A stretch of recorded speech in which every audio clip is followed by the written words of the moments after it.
Beleza, pessoal? Com muita honra que eu começo, a trazer a última parte da trilha de Hadoop.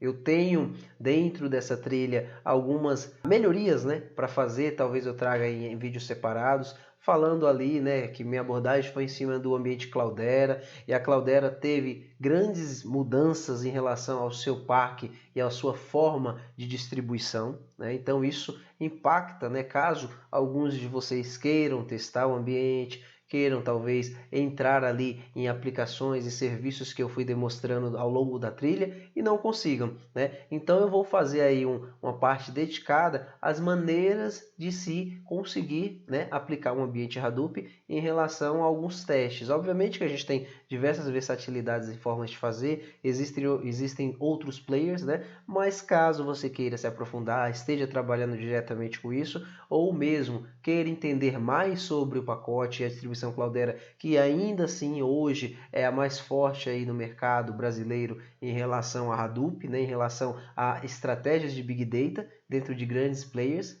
dentro de grandes indústrias, faz todo sentido, tá? Então eu vou trazer para vocês, esse resumo aí separado de instalação, configurações de ambiente, quais seriam os formatos que hoje você pode implementar minimamente ali um core, Hadoop para poder fazer, tá? Para poder realizar esses trabalhos. Voltando, vamos retomar então a nossa última parte da trilha Hadoop, que seria a parte onde a gente vai falar um pouquinho das soluções. Então, o que eu previa aqui em relação às soluções, A ideia era trazer algumas integrações, mostrando para vocês pipelines, no qual conseguimos fazer a navegação do dado, toda essa estruturação, qualificação, mostrar ali o ponto e algumas ferramentas que ajudam dentro do universo de Analytics, Então, dentro desse contexto geral, é realmente fazer um hands-on, no detalhe ali de cada ferramenta dentro de um desenho de solução. Então, digamos que a gente vai implementar aqui 2 pipelines,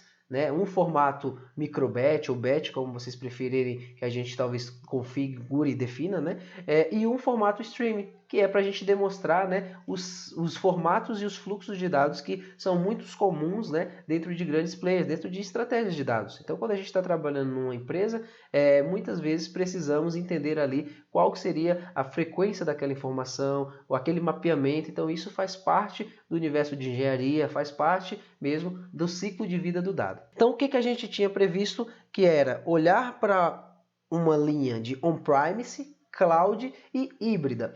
Basicamente, o on-premise integrando com a cloud, você tem o híbrido, que seria o trabalho entre o on-premise e entre a cloud. Você tem algum tipo de integração na navegação do seu dado entre essas duas plataformas, esses dois ambientes.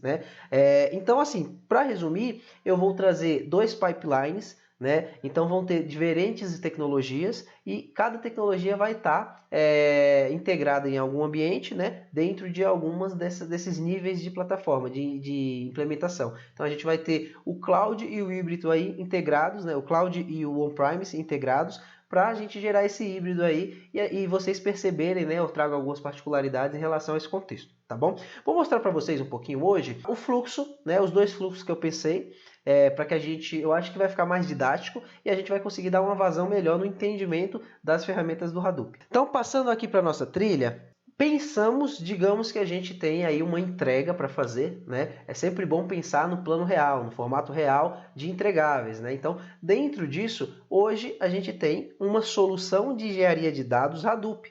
Então, o que eu preciso? Eu preciso ali utilizar as ferramentas do Hadoop, com esses conceitos, Big Data, velocidade, veracidade, volumetria, valor. Então, todos esses conceitos têm que estar embutido, intrínseco aí dentro dessa nossa estratégia. Tá?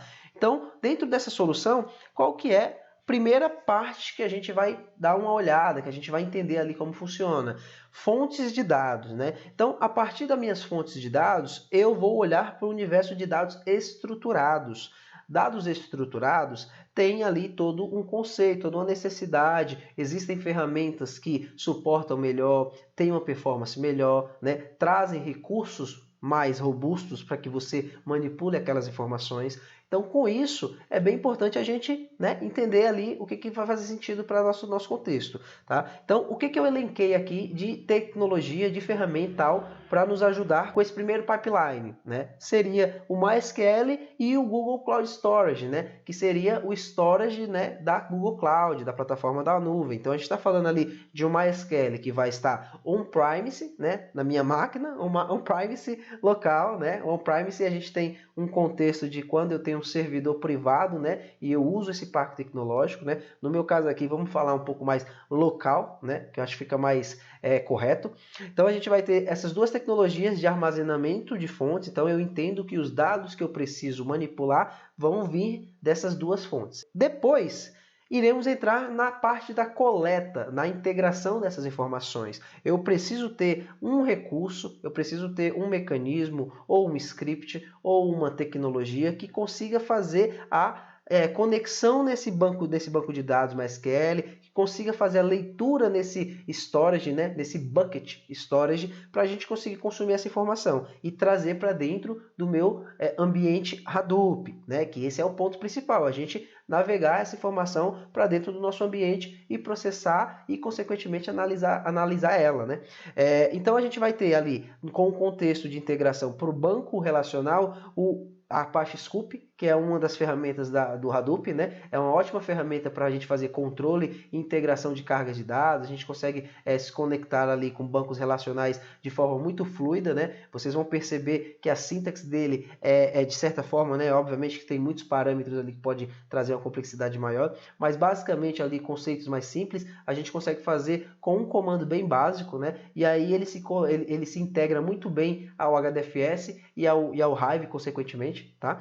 E a gente vai ter o Python ali para me fazer uma leitura nesses buckets. Então, via Python, eu vou fazer uma conexão, uma estrutura ali do Google Cloud, né, de uma conta específica, e vou puxar essas informações. Terceiro passo seria o armazenamento. Dentro do armazenamento, teremos aí as duas ferramentas que basicamente se integram. Né? A gente tem o nível de diretório, que seria o HDFS, né? Seria o gerenciador de diretórios ali, onde eu estruturo e organizo as minhas informações de forma física, né? E eu vou ter a minha camada ali SQL, né, de se trabalhar, onde eu utilizo ali por meio do MapReduce, onde eu consigo paralelizar, facilitar ali também o consumo da informação por meio do HiveQL, né, que é muito similar ao HQL. É bem importante quando a gente fala de Hadoop entrar no Hive, que é uma ferramenta muito utilizada, então por isso mesmo que eu optei por trazer ela para essa nossa solução, né? E aí as duas ferramentas basicamente se completam ali. A gente tem a parte estrutural e a parte mais semântica ali da coisa, que seria o Hive olhando para esses diretórios ali que estão os dados fiscalizados. Depois a gente vai entrar numa linha de processamento e analytics. Né? O que eu quero dizer com processamento e analytics? Após eu trazer a informação para dentro do meu ambiente, eu preciso olhar ela, entender se ela está qualificada ou não, preciso aplicar qualificações, preciso trazer transformações, talvez ali enriquecer com alguma regra de negócio. Então é isso que no dia a dia das empresas é feito dentro de esteiras de engenharia de dados, de processamento de dados. Tá? Então eu vou trazer algumas boas práticas, algumas mecânicas, algumas coisas que são bastante utilizadas, né? E demos também a ideia de analytics. O que é esse analytics? Esse analytics é o conceito ali da gente ter minimamente ali a condição de explorar essas informações que eu disponibilizei, né? Então, digamos que eu tivesse outros times trabalhando aí dentro dessa estrutura, eu poderia liberar, né, algumas tabelas, algumas cargas, algumas amostras, né, como for mais fácil ser entendido por vocês, e aí a gente olhava essas amostras ali para entender qual que era a sua estrutura, tal. Hoje a gente tem aí o conceito de metadado para apoiar muito bem a descoberta dessa informação. Né? Então isso daí é cena de próximos capítulos, né? Um pouco mais avançado, foge um pouquinho do contexto aqui que a gente está buscando, mas a ideia com essa camada aqui do processamento e analytics é ter o dado processado e pronto para a gente fazer alguma exploratória. Após isso, o que eu vou fazer com essa informação para facilitar a minha integração com uma camada de visualização de dados, com ferramentas para visualização de dados? O que eu vou fazer? Eu vou basicamente aqui entrar no contexto de exportar, né, até mesmo por um recurso que eu quero mostrar, que eu quero identificar para vocês a possibilidade e um pouco de práticas que são utilizadas, é utilizar um banco relacional ali meio que como referência do BI, né, porque você tem diversas mecânicas, diversas condições ali de dimensionar, de criar cubos, né, você tem muitos mais recursos aderentes a uma ideia de consumo ali dimensional, tá? Então, dentro desse formato que a gente está trabalhando,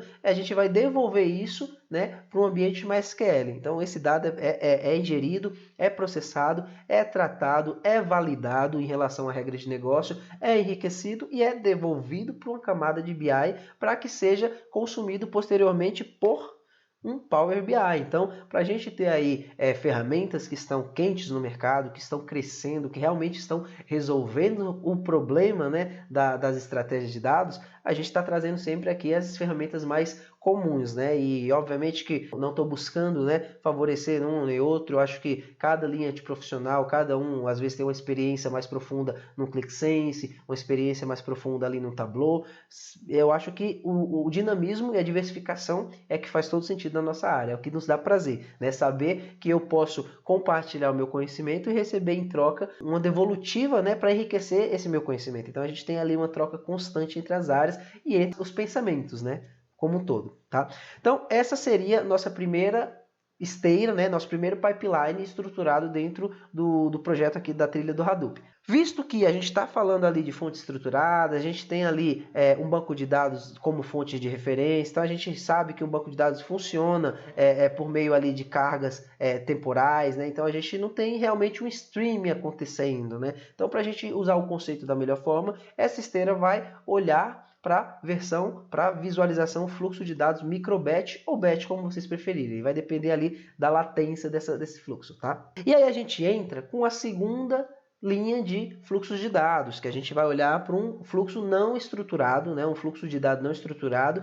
onde vai ser por meio de um stream, né? Eu vou conectar numa API do Twitter, que é uma API, eu acho que comumente em muitos estudos e muitas pessoas que estão aí entrando, fazendo algumas validações de como fazer um stream acontecer, muitas vezes esbarram, né? Vê aí algumas experiências, né? Alguns compartilhamentos de projeto, GitHub, tudo dedicado a utilizar essa ferramenta, essa API do Twitter. E hoje a API do Twitter, no último ano, ela passou por grandes mudanças em relação ao LGPD, a GPDR, né, porque ela responde globalmente. E com isso, ela teve ali toda uma redefinição de alguns conceitos, de algumas melhorias de funcionalidades, né, de funcionamento ali dentro dessa API. Então, eu acho que hoje ela está mais robusta. Então, por conta dessa qualidade, dessa flexibilidade, digamos, eu elenquei, né, a API do Twitter para ser um dos nossos componentes aqui. Então, dentro dessa API do Twitter, eu vou trazer informações que vão vir em dados semi-estruturados, né?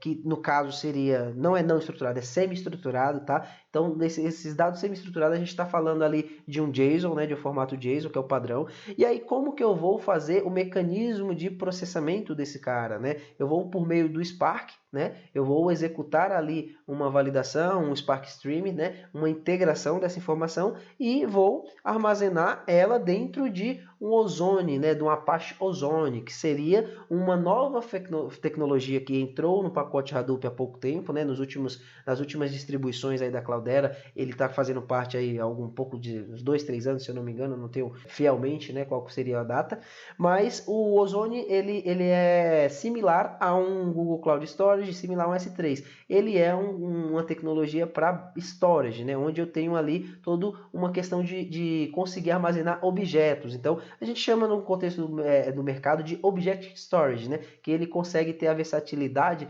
de armazenar diversos tipos de informações, diversos tipos de dados. Então, eu posso ter arquivos, eu posso ter vídeos, eu posso ter imagens, eu posso ter outros tipos de estruturas de dados. Então, ele é bastante versátil. Ele armazena isso em sua memória no formato de objeto, onde eu consigo manipular cada objeto ali de forma virtualizada. E, posteriormente, eu vou embarcar esse meu processo de armazenamento, né, e de integração desse stream para dentro de uma uma tecnologia, no caso aqui a gente vai utilizar o Apache Zeppelin, né, para a gente fazer algumas visualizações, algumas análises, né, entrar ali um pouco no exploratório dessas informações, e aí, por meio do Python, SQL e R, né, eu vou tentar diversificar como a gente vai ter assuntos diferentes, até mesmo eu busquei trazer contextos, né, de textos diferentes. Então, o que seria isso? Trazer ali informações olhando para um universo de turismo, né? Ali trazer algumas outras informações